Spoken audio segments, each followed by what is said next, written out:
this last part of the series, we created this Pac-Man here. So now we want to go ahead and create the rest of the scene. So in total, we want to have a ground plane where Pac-Man is running on. We want to have the walls kind of that build the whole labyrinth, and then we also want to have those small little dots for Pac-Man. So let's turn on all of this.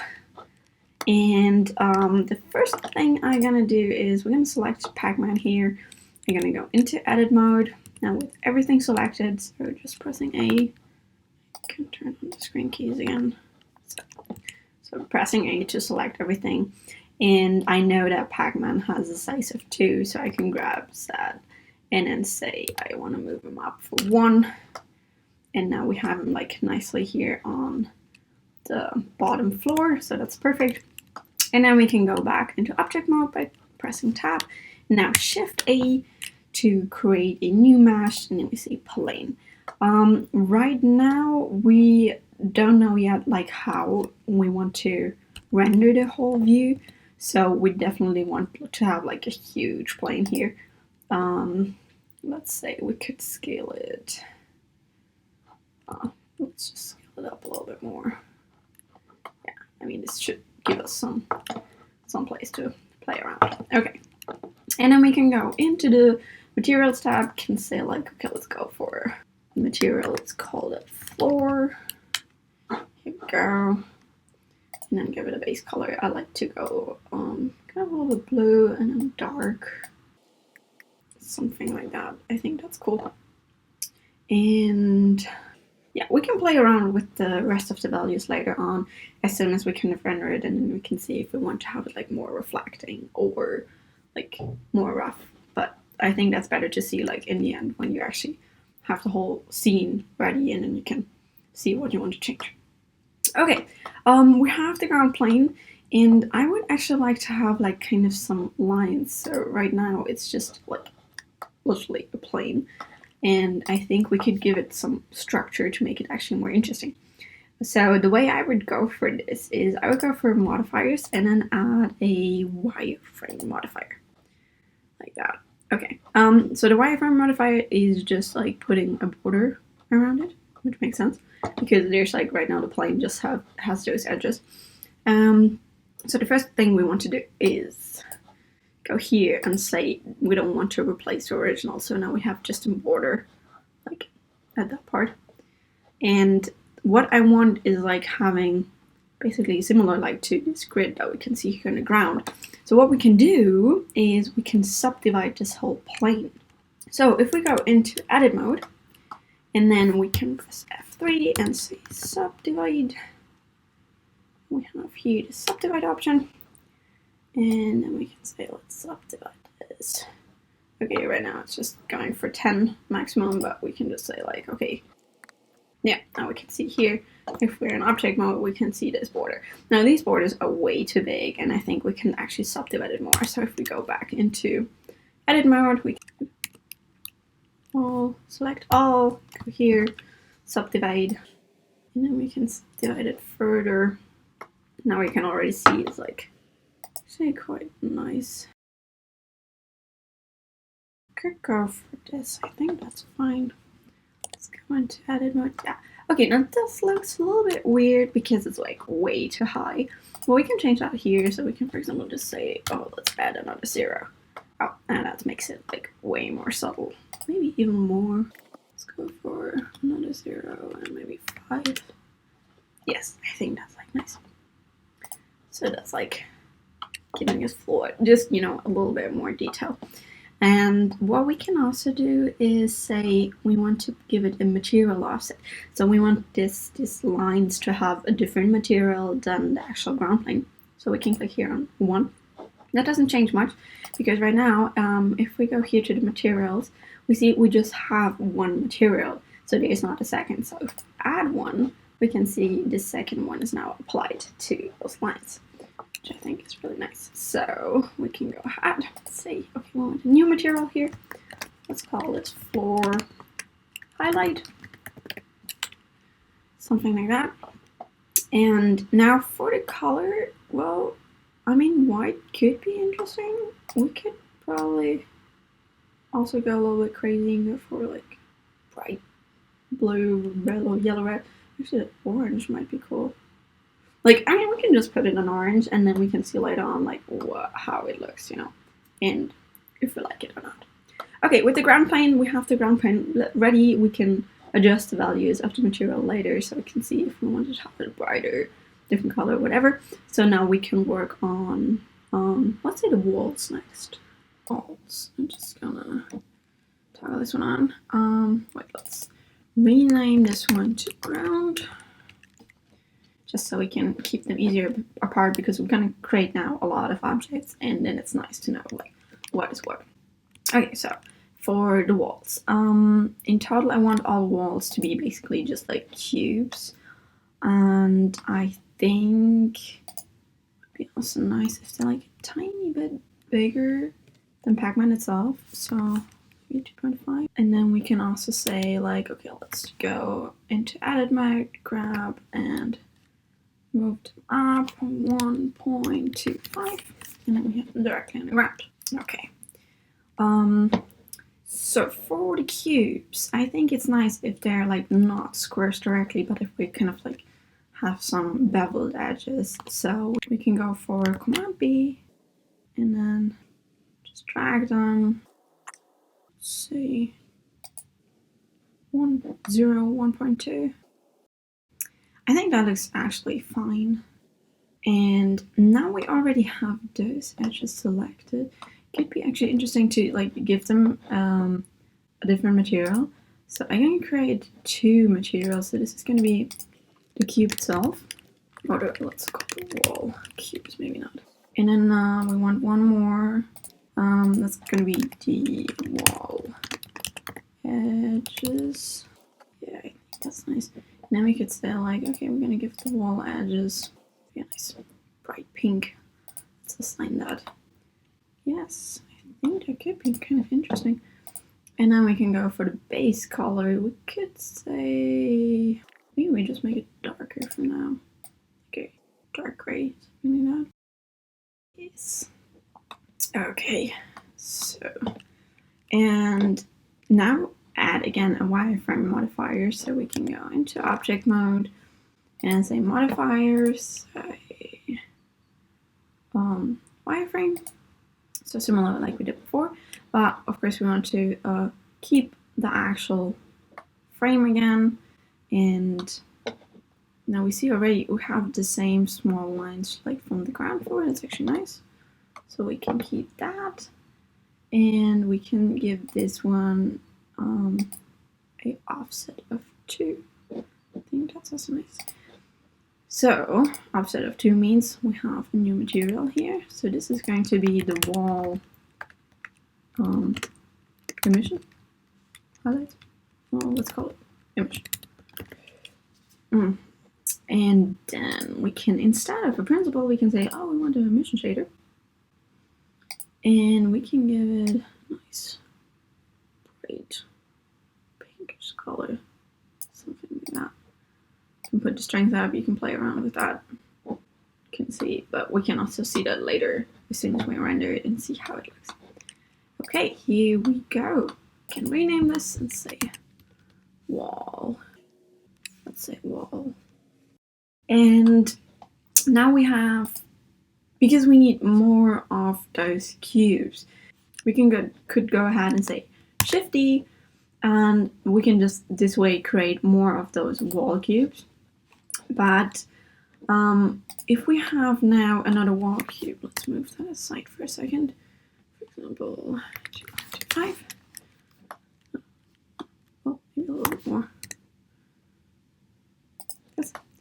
And now we would say like, okay, the height of our wall is not perfect, so we want to change this and say like, oh, we want to go it like a little bit down.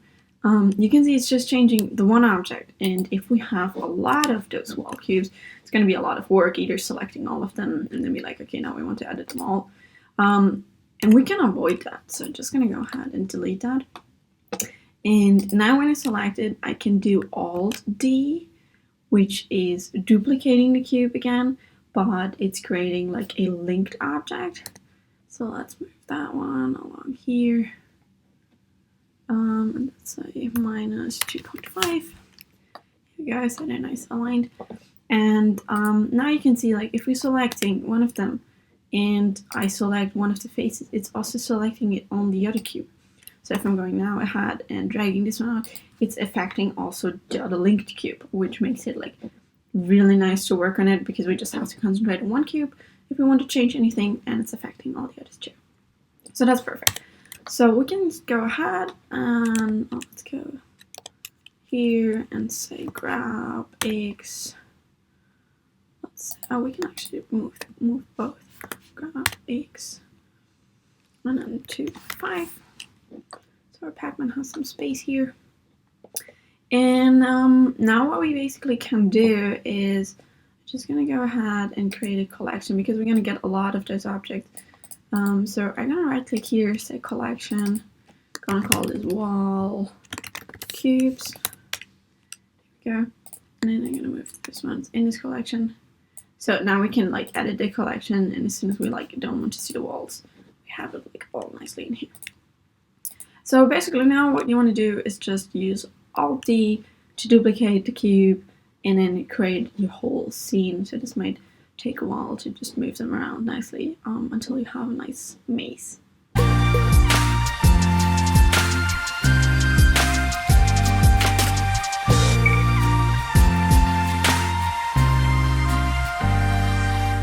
In between, you might want to take a break and just look at the scene. So for example, I think I might want to render like from this direction. So, and then have Pac-Man here. Just, you know, imagine like, can you see Pac-Man? Can you see everything good?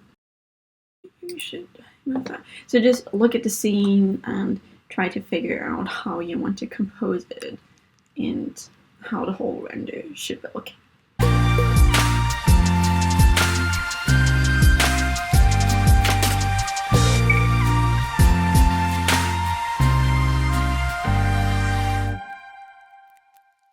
Okay, so now we have reached the point where we got some of the walls standing, and now we want to make sure that it looks kind of nice. So I'm just gonna enable this one, we can collapse this. We're gonna go for the camera. Right now we can see that the camera is pointing in a direction where we don't want that, so we have to move that to like a better position. So I'm just gonna go into the top view, and then I'm gonna press G to move the camera over here. I'm gonna rotate it about direction Pac-Man. So now let's look at it. Okay, now we can already see, hey, we can see our Pac-Man, but right now we don't see much from our scene, so probably we want to move further away like this. And let's look at that. Okay, now we won't be looking too much down, but we can just press J and go up. Something like this. So, okay, and then if we enable this, we can already see the first outline of our scene. The thing with this is you want to adjust this quite a lot until you found the right angle to look at it. I might actually want to go like a little bit lower in total and then just turn the camera. So if we kind of like want to change the angle here, we can go into the options here and say the rotation. Let's see. Yeah, this is kind of the rotation that we would like to change. Like this one. But you can also go here and say local. And now we can rotate around the x-axis and just move them up and down. And I'm just going to go back to global. I'm going to grab Z and go a little bit more down.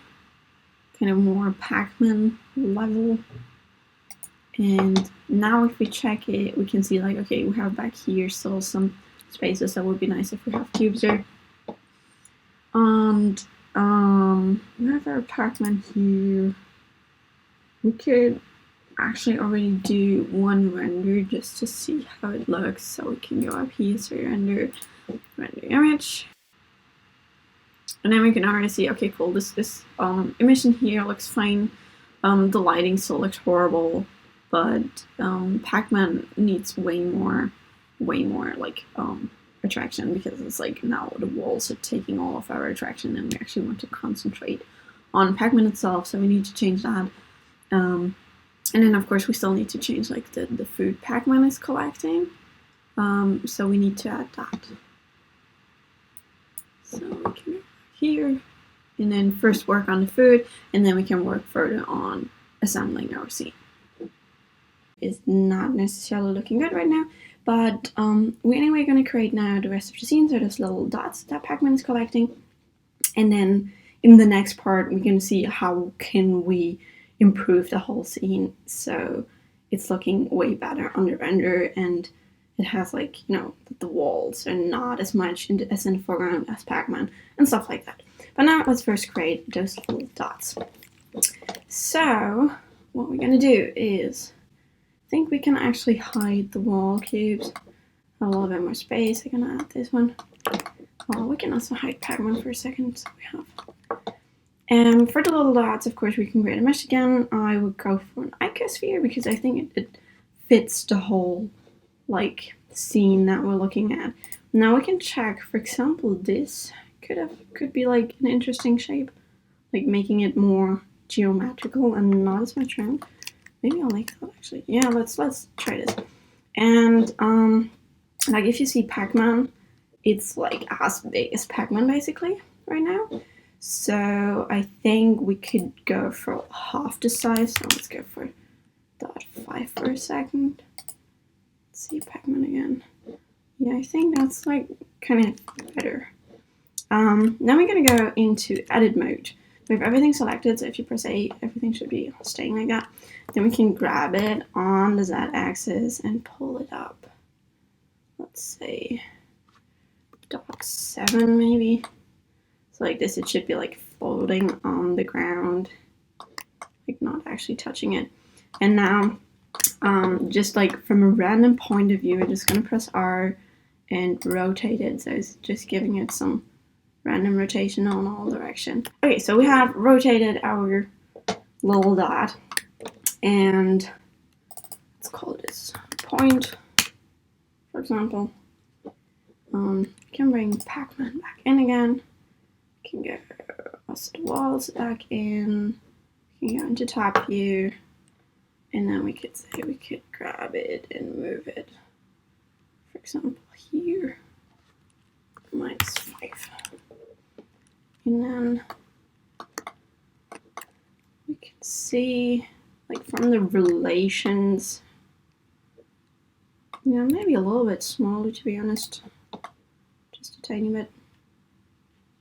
Okay, that could be fine. And then again, we want to add some materials.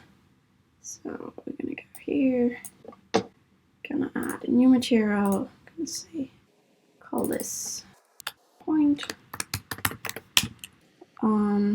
I like actually a light material, just like light yellow or something would be nice, I think. And I also want to have these glowing edges, so I'm gonna add a modifier again the wireframe, so this should be now familiar. I'm gonna say like, oh, not the original. Well, we're still in edit mode, that's why we don't see it, so here we go. In object mode we can see that it's adding it. And then we want the material offset, so we're using now the second material basically. And so if we go here, we can add a new one. You say point edges like this, and now you can see, okay, it already changed to white, and now we want here like super nice, screamy yellow one, and we can change that to emission too. Change it back.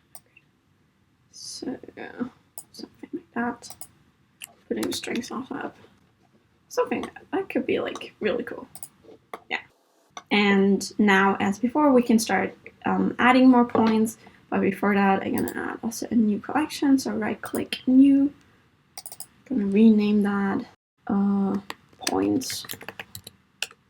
That can move our point here, and then we can start creating them again. So here I'm gonna go ahead and say again with Alt D, and then let's align it on the X-axis. Let's move it, for example, here. say 2.5. And then this one again, not the, and then move it on the y-axis, minus 2.5. And then we can start filling this one up. So now if we look through the camera, okay, this one is already out, but that doesn't matter. And then we can, for example, place Pac-Man also, already a little bit more interesting. Let's grab it, let's rotate it a tiny bit. So let's see. Rotate it, sad. Maybe like this. Well, we can work on that a little bit later again and see how it goes. And to be honest, I think it would be also nice if it's rotated a little bit more downwards. So we can go into local view, say rotate Y would it be, and then like this. Okay, so we can go ahead. Well, actually, no.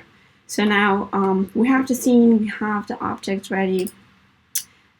So for the next part, we're gonna work a little bit more on the shader, and then we're gonna see where do we need to add more points, like, and where do we maybe need more wall objects. But we first want to like get the whole scene right, because right now if we render it, it's still like the main focus is not on Pac-Man, so we need to fix a lot of things here before we can actually like render the scene nicely. Okay, thanks for watching. Like I said, next part is going to be the last part. We're going to work on the lighting. We're going to make the scene way more interesting with it. And we're going to work on the materials we created to also adjust them a little more to see how we can affect the whole scene. And then we're also going to take a look at all those like rendering options that we have that can also give our scene way more interesting effects. Thanks for watching, and then I'll see you in the next one.